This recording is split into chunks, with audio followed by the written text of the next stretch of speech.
Hello guys, Naren here. Today I'm going to talk about HR consent form that is required for you to apply for BITS WILP program. So when you are planning to apply for WILP program, when you go through how to apply section in the website, in the point 7, you can see that you need a form that need to be signed and stamped by your organization HR. So what this consent form is and what details you need to fill in it, and what does it mean from your organization's perspective, that I'm going to explain. So basically when you click on apply now, you'll be taken to a portal and you need to create an account, and you will get a verification mail on your mail ID, and then you will be landing in this portal. So there are 4 steps to apply for your program. One is to fill all the details, work details, educational background, address and all.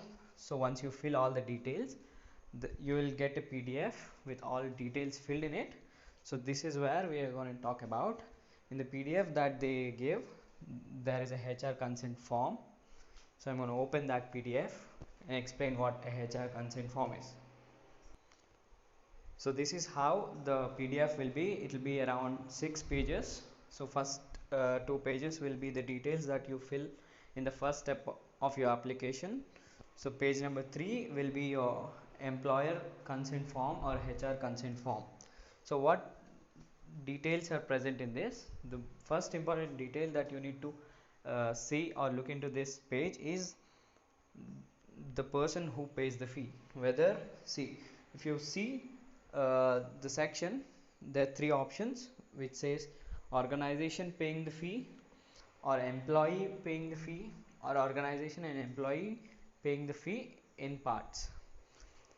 So check which section you have ticked in the first part of your application. In my case, I'm the one who is paying for my education, so option A is being ticked. So what basically this HR consent form is it'll give all your employment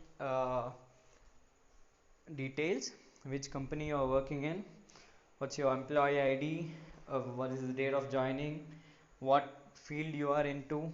And if you see this section which says work profile of employee, you need to fill in all the details of your work profile that you are doing in the current organization. So what projects you are doing, but remember, never mention the client and the project details, just mention the technologies that you're working on, mention the domain of field you're working on. And once you're done, you need to give it to your manager so that he or she approves it and passes it to your HR department, and your HR department will stamp and sign on this sheet.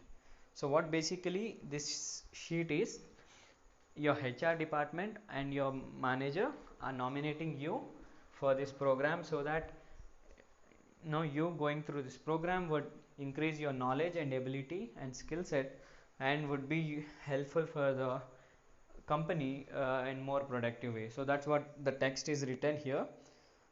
So this is very important for your application. This is a mandatory tick that you need to check before applying uh, for the program. So you need to talk to your manager, your HR, whether they are fine, whether there are any policies that your company has.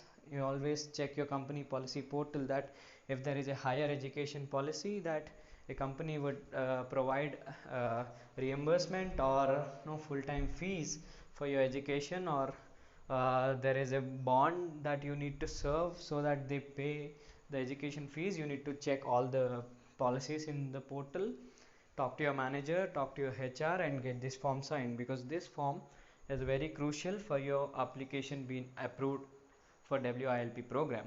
Thank you.